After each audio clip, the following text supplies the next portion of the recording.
We're back. We'll loosen up, maybe do some calisthenics before we get back in this shit.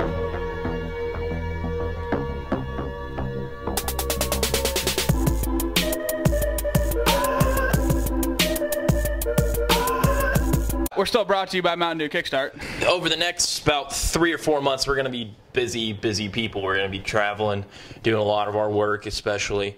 We're going to try as much as we can to keep releasing content, but at this point, just like the last month and a half showed you, the motivation to do this has gone down a little bit. Hopefully, just a wee bit. The product will start picking up here a little bit. So with that, the new content will now not be weekly. We'll try weekly, maybe a few consecutive weeks. We'll see how that goes. Be more of a whenever we feel like it. No more Raw reviews, maybe pay-per-view reviews possibly. Pay-per-view predictions for sure. But we're really going to be able to talk about whatever we want, whether it's what's going on in the WWE world, whether it's WWE Network even. Or maybe if we even want to talk about the dirt sheets. What are those? We just said I've never seen DS those. Word. Wow. In our shit. And we're going to fucking go all out. I mean, no more bleeping this, bleeping that. We're going to do whatever we want. Whatever we want, because that's how it should. Because this is 2G, 1B world. We're going to get into some Battleground prediction, including our big Battleground news. But before we talk about it, big news in the wrestling world. Last night, probably the biggest thing on Raw last night, we get the debut of 3 game changers, in my personal opinion. The debuts of NXT women, Becky Lynch, Sasha Banks, and Charlotte. What'd you think about the segment where the Bellas came out and then Stephanie came out? And see, I thought it was pretty cool. Last night, Nate was doing a bunch of bitching about it, saying, you know, it could have been better, Anything could be better. This is what they had. This is what they had to do. That's what the whole Paige being by herself thing was leading up to. And I feel like this is the perfect time, especially right before a pay-per-view. In the Divas division, that's really only controlled by Paige and Nikki. You needed something, and then this was that one thing. For me personally, you could have done this last week in Chicago, where the fans are actually going to be a little bit more enjoyable with this. A gentleman that is near and dear to your heart, his actual human beingness is more near and dear to my heart. He doesn't have a match right now in Battleground, so I wanted to touch on Stardust real quick. Came back into the fold last night on Monday Night Raw. Just give me your thoughts real quick on Stardust, and what do you think is going to be happening now with him? I think he wants to stay Stardust. I think everybody was assuming he'd go back to Cody Rhodes just because his father passed away. I like it. I've always liked Stardust, and I feel like he's staying true to himself and not doing what he thinks everybody thinks he should do. And staying a heel, I mean, Stardust really can't be a face. I mean, he never has been. I guess you can change him to be a face, but you'd need to bring Goldust back. A lot of people on the internet will tell you that don't capitalize on the death of someone. I know fans have always been hurt on that when that happens. You know, when a certain superstar dies, you know, you capitalize on that death and whatnot. So I do understand why they would not, or even Cody himself would not want to come back as Cody Rhodes and be the baby face and try to beat this big star, blah, blah, blah. He doesn't want to do that. He stays true to the kayfabe, stays true to the story that he was building up to. But I think that's better for him. Which is better for him, and it's a respect to the wrestling business. And, folks, we have some pretty big news. Some pretty big news. Is it big? It's all right. It's big. Say it's large. It's large. Large news. This Sunday in St. Louis, Missouri, live. It's pronounced Missouri. Missouri, and the Scott Trade Center. These 2 mofos right here will be there live and in person. I was excited for going to the pay-per-view when we got tickets like a few months ago, but seeing the card and seeing the current storyline, this just makes it so much better. We're going to give out some predictions. We're not going to go too deep unless we want to in here in a few matches. We're going to start off with a singles match they announced yesterday, Randy Orton versus Sheamus. They should have had a stipulation for this match.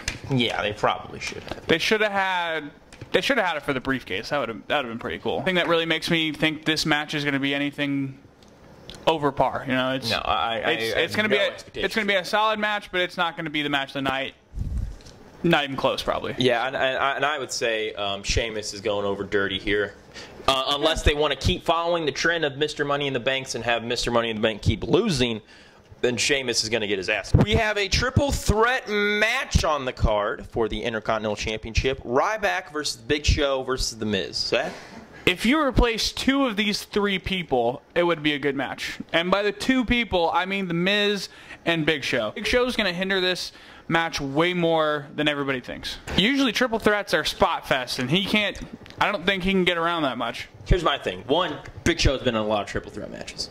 His first WWE Championship, he won in a triple threat match. But this is my prediction for a surprise match of the night. This could be the biggest surprise of the night. This could actually, I think, because of the triple threat rules, be a decent match. No, I think... I have Ryback retaining. We're going to have Miz winning. Next up, tag team match, playa. No, and when I say playa, I mean playa. Prime time players defending their belts against the New Day. A combination of Big E, Kofi, or Xavier Woods. I have to pick New Day. I think picking the primetime players was a pretty bad idea in the first place to win him. This early after they come back, the crowd's has more heat for the New Day. Depending on their SummerSlam plans, if they actually want to have a big-time tag team title match, they would have New Day win here easily. But if they just don't really care and they want to have primetime players get their little run that they're going to have, then yeah, they're going to be retaining here very easily, I think, in a boring match. Interesting match here. Roman Reigns versus Bray Wyatt. I've actually enjoyed this. What about you? The build-up is it's been okay, considering it's only been 3 weeks, 4 weeks, whatever it's been. It's been okay. I'm not saying it's bad by any means. I just have no expectations for this match. I said it last night. I'll say it again. I think this has the potential to be the most boring match of the night. If you've seen these 2 guys work in a ring before, you know that they need compliments. They need complimentary guys in there with them. A Seth Rollins versus Bray Wyatt would be a good match. A Roman Reigns versus Bray Wyatt is not going to be a good match. I think Roman's kind of fallen out of the top tier of wrestlers as of recently, and Bray Wyatt hasn't because of Bray Wyatt. Yeah, but Bray Wyatt hasn't been there since he faced the Undertaker and John Cena and hit the brick wall, you know.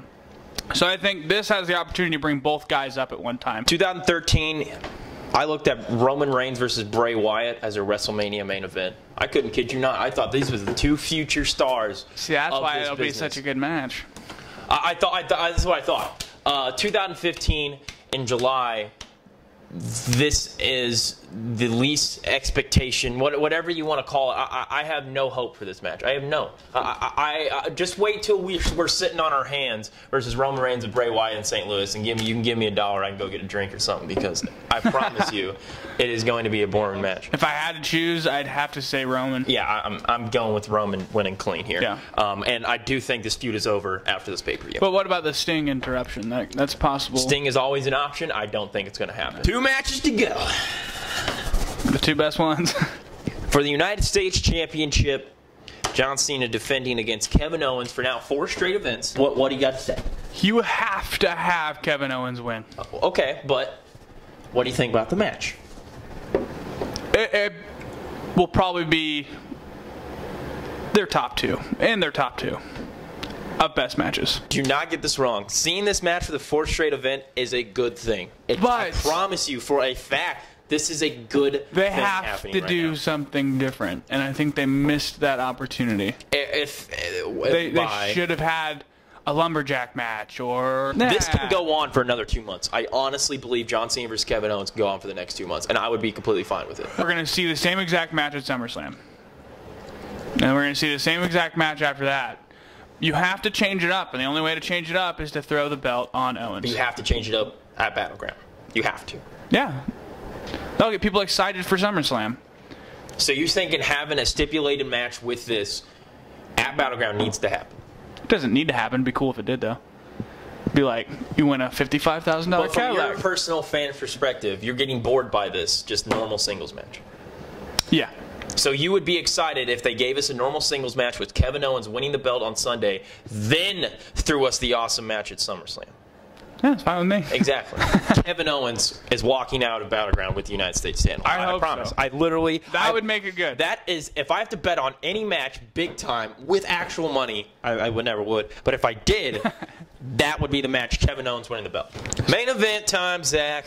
I know you got something to say about this. Seth Rollins, the champion, defending against Brock Lesnar. I'm torn on who I think and want to win. The least predictable match of the night. I think we can both say that. Because it's such a toss-up. I mean, you could easily have Seth retain by the help of the Authority, or you could have Brock just beat ass and win the belt. So you don't know going in, and that's what I love. Because I'm tired of getting on the internet a half hour before Raw and finding out all this information, you know. This is exciting because I have no clue what's going on with it. Please, WWE, make Seth Rollins look good. Don't just have him get an ass beating and that's it. Yeah, I know he's a chicken shit heel. Don't do the SummerSlam. I get it. He's the best heel in the company. Blah blah. He needs to whatever. I don't know. Kevin Owens still needs to look really good in this match. Yeah. Seth Rollins needs offense in this match. If he's taking a beating, he better be kicking out of some pinfalls and keep taking his beating. He needs to look good in this match. He needs to do the curb stomp. He needs to do the curb stomp. Curb stomp's that crowd. No, that crowd would fucking be. I don't care what you say. Bring it back. We put a man on the goddamn moon. We can do whatever the hell we want. I'm not saying I don't want it to come back. What I'm saying is that it's gone. It's gone. No, it's not. It's coming back. It's not. Yes. It's not. Well, I need a prediction though. I need something set that's going to happen. I need it because I have an idea. I'm gonna go with Brock winning. I'm going to go with Brock Lesnar winning via pinfall. And I'm going to go for a swerve. I'm going to go with the Sheamus cash-in. A Sheamus cash-in? Yeah. Get your head out of your ass. No. Get your head out of your ass, You Zach. just wait. Get your head out of your ass. You just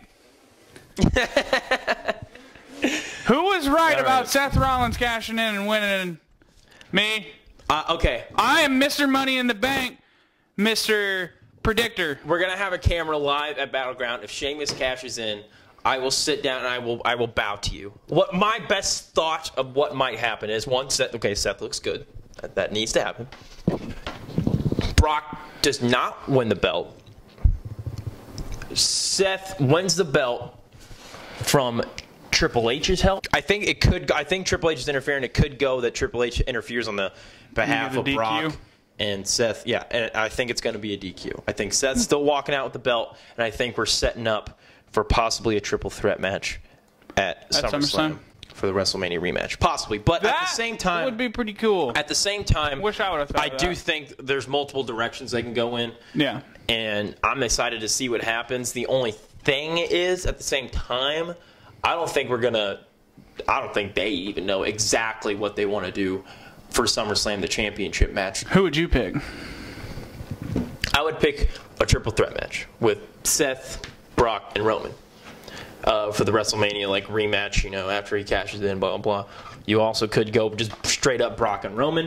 You could also just go once again straight up Seth and Brock. So I think there's a few options they could do. That means you'd have to kill Roman and Bray, which is probably going to happen anyways.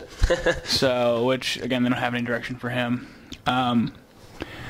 I just don't. It's not likely, in my opinion, that they do the triple threat, but it's likely that they have a Seth and Lesnar rematch. Alrighty, it's 2 guys, 1 belt. Thanks for watching. Mountain Dew Kickstart.